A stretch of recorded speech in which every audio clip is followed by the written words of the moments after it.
আসসালামু আলাইকুম রহমতুল্লাহ বরকাতুহু। সবাইকে জানাই শুভ দুপুরের শুভেচ্ছা।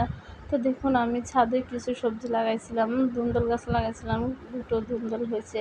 আর পুঁই শাক লাগাইছিলাম, পুঁই শাকেও কেবল হওয়া শুরু করছে। তো আপনাদের ভাইয়া ছাদে উঠে এই ধুন্দুল দুটো পেড়ে নিল, আর এই পুঁই শাকের আগা দুটো কেটে নিছে। বলতেছে আমাকে সবজি রান্না করে দিবা। তা আমি আর কিছু সবজি তরকারি আলাদা থেকে নিয়ে নিলাম। এখানে নিলাম আমি পেঁপে। আর এই যে দেখতেছেন, এইটাকে আমরা বলি মৌসিম, কার দেশে কি বলে জানি না। এটাকে আমরা ভর্তা বানিয়ে খাই, আবার ভাজি করেও খাওয়া যায়। আর নিচে দুটো মূলো, আর সিম, পটল, আর সাথে দেবো আমি আলু দিয়ে আমি একটা নিরামিষ সবজি রান্না করব। তা আপনারাও নিরামিষ সবজি রান্না করে খেয়ে দেখবেন, অনেক মজা হবে। আর শীতকাল সময় তো অনেক রকমের সবজি পাওয়া যায়। ফুলকপি, গাজর, এগুলা দিয়েও সবজির ভিতরে দিলে অনেক মজা হয়।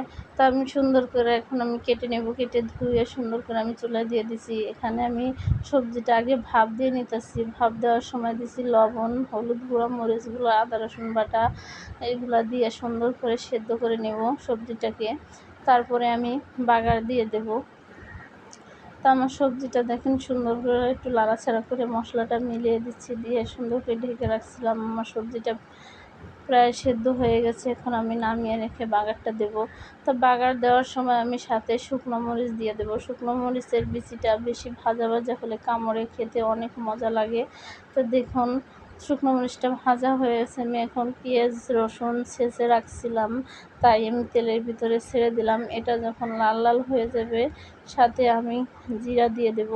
তো আমার পেঁয়াজ রসুনটা ভাজতে ভাজতে আমি লাল করে নিলাম। নিয়ে এখানে আমি দিচ্ছি কালো জিরা আর সাদা জিরা। কালো জিরা দিলে সবজির ঘ্রাণটা অনেক সুন্দর আসে। পাঁচফোড়ন দিলে আরও ভালো হয়, কিন্তু পাঁচফোড়নটা আপনাদের ভাইয়া পছন্দ করে না, তার জন্য আমি পাঁচফোড়ন দেই না। কালো জিরা সাদা জিরা দিয়েই আমি বাগারটা দিয়ে নিচ্ছি। তা সবজি বাচ্চাদের পক্ষে অনেক উপকার। সবজিতে অনেক ভিটামিন।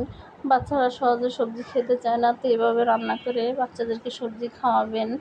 দেখুন, আমার এখন পেঁয়াজ রসুন ভাজা শেষ। আমি এখন সবজিটা ঢেলে দিলাম। তো আমার সবজিটা আমি সুন্দর করে পেঁয়াজের সাথে নাড়াচাড়া করে মিলিয়ে নিচ্ছি। তো আমার ভিডিওটা কেমন হয়েছে কমেন্টে জানাবেন। আমার পাশে থাকবেন, লাইক কমেন্ট শেয়ার করবেন। আশা করি সবাই সুস্থ আছেন, সুস্থ সুন্দর ভালো আছেন। আমিও ভালো আছি আপনাদের দোয়ায়। আপনারা যদি আমাকে একটু সহযোগিতা করেন, তাহলে আমি অনেক দূর এগোতে পারি। দেখুন, সাথে সামান্য একটু ধনিয়া পাতাও দিয়ে দিলাম। ধনিয়া পাতা বেশি নাই, আগের ছিল ঘরে, তার জন্য একটু দিয়ে দিলাম। ধনিয়া পাতাটা না দিলেও চলে, তো আমার কাছে আছে তার জন্য আমি দিয়ে দিছি। তো আমার সবজিটা প্রায় হয়ে গেছে। এখন আমি সবজিটা নামিয়ে নেব। দেখেন মাশাআল্লাহ, আমার সবজির কালারটা কত সুন্দর হয়েছে। সবসময় তো মাছ গোশ মজা লাগে না, তার জন্য মাঝে মধ্যে এভাবে সবজি রান্না করে খেতে হয়। তো আপনারাও এভাবে সবজি রান্না করে খেয়ে দেখবেন। আল্লাহ হাফেজ।